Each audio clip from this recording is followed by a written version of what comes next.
Okay, and we're back. It's New Mutator, joined once again by Giant Killer General and Myrk from Teenage Mutant Ninja Turtles. This is Game 5 of the Grand Finals match between TMNT and the Agents.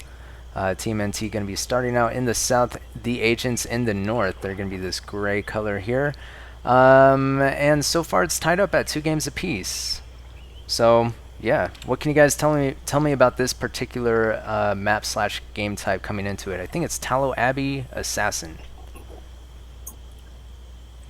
Yeah, the 3 warlocks are actually the assassin targets, and of course they're really squishy, easy to kill units if you can get Zerks or Pus near them. But there's no... I'll let GKG talk about it since he's the captain. What our strategy is. Again, I think there's warriors on this map. Again, warriors are complete shit, even more so than the last map. Now you have Hurons as well as Zerks, as well as archers and locks. I mean, warriors is a terror. It's like waste of points at this point, which luckily they realize as well this time. So they got actually a very similar trade as us. However, what I would say the big difference was in their squad distributions, which may not be immediately obvious until the game gets further along, but basically what they have is, I want to say it was something like 3 or 4 dedicated archer slash locks. So their archers were also doing the lock, and then they had like 2 dedicated fast melee packs with Zerks and Hurons, and then a bottle pus pack. So ultimately those 3 players, you're going to see them not do a whole lot, while we're able to kind of out micro. We basically get 2 versus 1 matchups against their archer lock guys, because we have guys that are just have archers and guys that just have locks. Everybody's got ranged units here, so it's funny because we actually don't just have similar trades, we have the exact same trade as them, like to the letter. Oh, okay. Exactly the same number of everything. Yeah, there you go. So, I mean, this is a great example of the importance of squad distributions. I mean, here the trades are identical. All other variables are, the same. It's just the squad distributions. That is definitely what won us the game right here. And our strategy here, this was just a straight up lineup and BC them. In the grand scheme of things, every strategy is like one of maybe 3 or 4 different kind of general concepts, and one of them is, game type doesn't really matter, just line up and win the BC fight, and that's what this is. Yes, there is assassin targets, but as long as you're not retarded, you aren't going to get all 3 of your targets killed off without losing, BC fight, so... There is the factor, though, that if you do lose one, then the other team can kind of just camp it out and have kind of an advantage that way. That's true, but there's not a whole lot of camp advantage on this with terrain and the units, etc. Well, you have to earn the right to camp on this. You have to earn the right to camp? Well, you have to earn it by pulling the lock, right? You have to get up ahead before you can camp. True. But even if you can camp, not a big advantage. You'll actually see them later on. They're trying to hold some hills and stuff, but it doesn't do them a whole lot of good. It's fairly open terrain. It's not too big an advantage, especially with so much fast melee and pus. Right. And the dwarves are only just regular shitty dwarves. So yeah, everybody's lining shitty up. When I got them. They're usually dead. Everybody's just on the tower. Yeah, the tower door. Yeah, just everybody's lining up right now, scouting, feeling each other out. It's gonna, these tournament matches are kind of slower paced in the beginning like this usually, because... Yeah, the other problem with camping is the amount of time on the clock, right? Yeah. They're trying... Looks like Agents right now is trying to get big rushy force in the east, but they see they're not going to be able to do anything. We have lots of thrall archers and dwarves. We wouldn't be able to do shit if they pushed. Yeah, I'm not actually sure what their plan here was. It seems like they did like a no middle and two flanks. One is all their slow artillery units on the west and all their fast melee on the east, and they're trying to like maybe do a surround on us or something, kind of a hammer on the anvil. approach or something, but I don't know. They obviously didn't do anything. So you'll see here in the next couple minutes, you know, we decide to just kind of jugger their east and get on their side of the map. Because we ultimately what we want to do is fight them. We want to just line up and fight them. Yeah, and the interesting thing to me is that they have all 3 of their assassin targets just, you know, hanging out in the west. Yeah, Right. Yeah. It looks like they're kind of vulnerable, but they have so many choke points that they could have an advantage in a fight that way if their melee was to come help them out. They'd still be screwed on their own, though. So maybe their intent is to kind of just hang on to that little piece of real estate and try to, you know, Probably. prevent any kind of rush or anything like that. Yeah, I'm guessing their plan was to just kind of hold that west part and then hope that they're fast melee, because they got 3 guys dedicated to fast melee, at least 1 bottle plus and 2 fast melee guys. So I'm thinking that they wanted those 3 guys to be able to just ninja 1 kill and then try and just hold there with the rest in that area. Yeah, that's what it looks like. It's the only thing I can think of. Yeah, so I guess they elected maybe Paris for that job. Doing Yeah, the Paris bottle has plus. a no. Kryptos has the bottle plus. He's now in the far west right now. Oh, I see. Yeah, he's trying to flank around our western block is coming back, though. It would have been vulnerable, but he realizes that.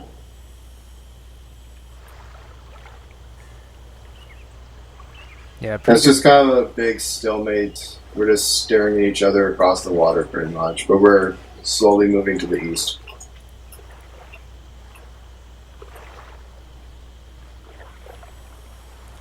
So, what are you thinking at this point? Are you thinking of crossing the river and taking that east side? Yeah, that's exactly what I'm ordering everybody to do right now. I'm saying we don't want to stalemate this. We need to push the east. We need to line up and fight them, because I want to ultimately give ourselves as much time to BC them down as possible. Because I know we Speaking can of win the which, BC you had a fight. nice little shot in their melee there, in the middle, Yeah, or the Paris- east. Yeah, Paris is like confused what to do here. I'm trying to bait him into my lock a little bit so I can get a couple of shots off, which I do. So And while that's happening, it looks like Limp and Kryptos are going to be running into Osmo's Thrall Wall. yeah, and Asmo's got a really nice setup right there. Dwarf and archers up top, Thrall in the front. So yeah, everybody did a good job, just in general on the match, and this particularly on this game. Everybody on TMNT, and just like kind of sticking together and like kind of having each other's backs, making sure nobody got isolated or anything like that. So, Yeah, because the thing is, if one of our locks gets left alone, it's probably going to die because they have so much plus and fast melee. We're going to have to be really careful about where our locks are. so they're doing Bottle Plus. Are you guys doing anything like that? We just have regular No. plus. No, we did. I don't think I ever even thought of doing a bottle plus when I was playing this out, because this is all about the BC fight as far as, and there's just too many different artillery units, you know, too many archers, too many locks. You want as much micro on those units as possible. So a bottle plus to me is just a waste of a player that should be, you know, doing archers or a lock, something far more useful. Like Paris just lost one of his plus goals to your lock again. Yeah, I caught him when he wasn't looking. Yet somehow they're up percent. Yeah, how is that? I'm not even sure I either. don't even know. Well, Eastwind lost to Berserk. Oh, okay. I just want to point out a little fun fact. I have this sunken thrall in the middle pool, and it looks like it's almost submerged. But the thing is, it has full vision, so we have a pretty good idea of what's like beyond their Oh, I flank. see. Yeah, that is kind of neat, actually. Little ninja thrall. Yeah, it's pretty useful. It's like a ward or something like in other games. Gives you vision. Yeah, basically, like the thing is, getting full scout is kind of important, especially since people like doing, you know, hidden flanks and shit like that. And they can't really get away with it this game. Yeah, vision is extremely important. Scouting, that kind of thing. Looks right now, Limp is trying to go in the middle with his stuff, and he's just basically eating arrows. Yep. Yeah, and that's ultimately why you don't want a dedicated melee pack on this type of map, because they're gonna get restless. They're gonna try and force something. And they're just gonna eat arrows. They can't do any good. It's all about winning the ranged fight. So right now we're pretty much lined up. They're trying to hold that hill there, and ultimately what you have here, you can look at it. You got Sam and Kruniak. Those are the only two guys that can really fight from that position, and we got at least three guys, possibly four, getting ready to fight them. So they got like a 4v2 matchup, and they have no choice but to lose that. They certainly can't hold the position. Yeah, Dak can move in whenever he wants. Right, exactly.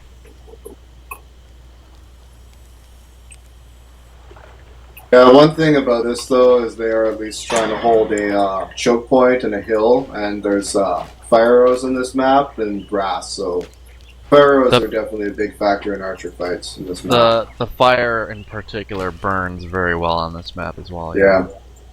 An interesting thing is that I think you guys, while you were chasing them, used a couple fire arrows, but now you're sitting on the burnt part, and fire arrows can't burn the same area twice. Exactly. That's a very good point to make. Absolutely. Sure.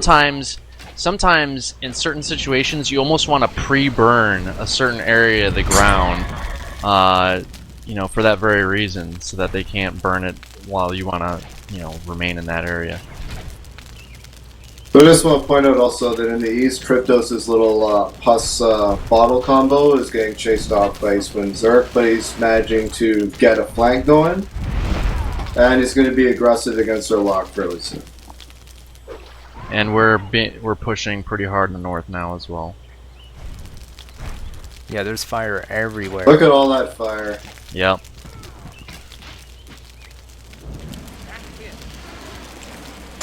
Percents are pretty even at this point, but percents are even, but we kind of have the momentum. They're giving us ground, and again, we still have that kind of numbers advantage on that north flank. That's the reason they're yielding ground, really, is because they can't out micro what we have. Yeah, I think there's a clear advantage with the range units. And it looks like Cryptos is ready to go in on Eastwind. He's got a nice little bit of a surround here, so. Yeah, Eastwind's in a bad position and there's right now. his opening right there with those two goals. They have free there he man. goes. And there goes the lock. So they're up 1-0 right now. And immediately after that, I pass one of their locks, and Paris is actually going to do a nice little move and block the arrows with the Heron. Yeah. Oh wait, was that your pus? I thought that was Rat's pus. Yeah, it was my pass. Oh shit, I gotta watch that again. Oh wow. I could have sworn But that. The lock shot that anyway, followed it up. Yeah. Then Yeah. it was even more stuff to that lock shot. Yeah, exactly. They over concern themselves trying to protect it.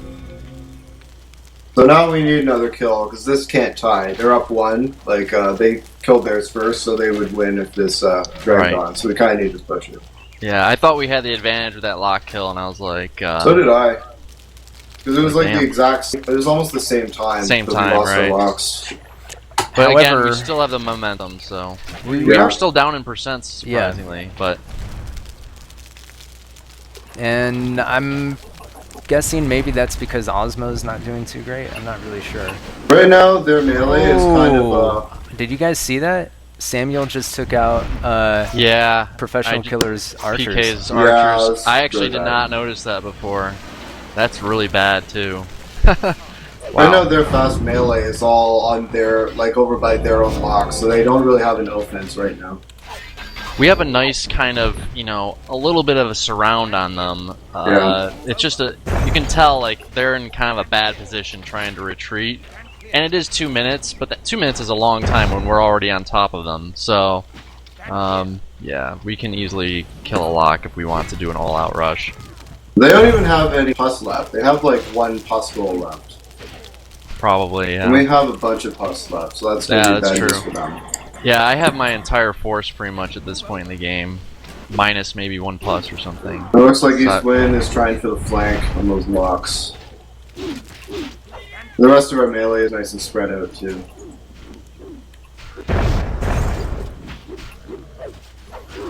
Looks like Professional Killer could be in danger here actually. East Wind is getting pretty close.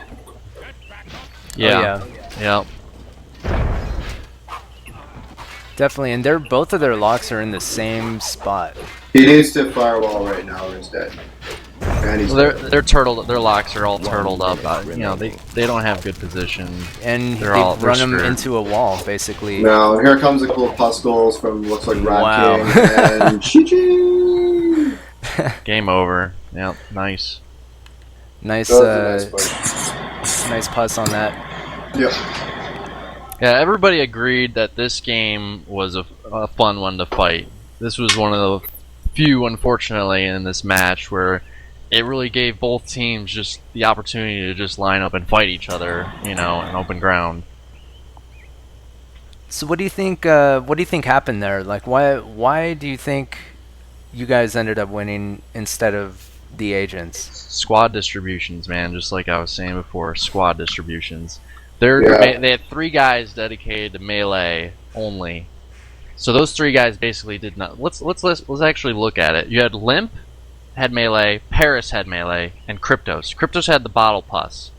Look at those guys. They got the 3 lowest damage. I'm sorry, Kryptos actually. No, yeah. Well, Kryptos has a little 1 point of damage more than PK, and he's the only one who got a lock kill off. But anyway, you can see how Paris and Limp essentially did nothing the entire game because they had a dedicated melee pack. So it was basically a 7 versus 4 this entire game, I would say. Right. So they were basically out of the fight. Yeah, that's exactly right. For that. Yeah, interesting. Yeah, I guess they tried falling back and maybe doing like a rear guard kind of thing, but it just You can't like just be retreating like that though on a map like this because ultimately you want your locks out in front and able to like get some shots off.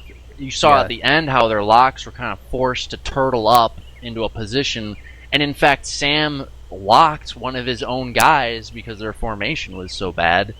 They're just in bad position. So yeah, their locks were out of the fight because they were turtled up, and in fact they're hitting each other a little bit, and they're screwed. The warlocks are the high damage dealers on this Right, map. that's what prevents the melee rush. Exactly, that's what prevents the melee rush. So our melee was able to push in on their archers, and then it's all downhill from there. All right, so TMNT takes 1 game lead at this point. It's 3-2 as we move into Game 6 of the Grand Finals of the Myth World Cup 2013, which is going to be up in just a minute. Game over. Just want to point out Asmo is now in the room as well. Oh, okay. Uh, Sweet. Does he want to join in? Yeah, I was just waiting for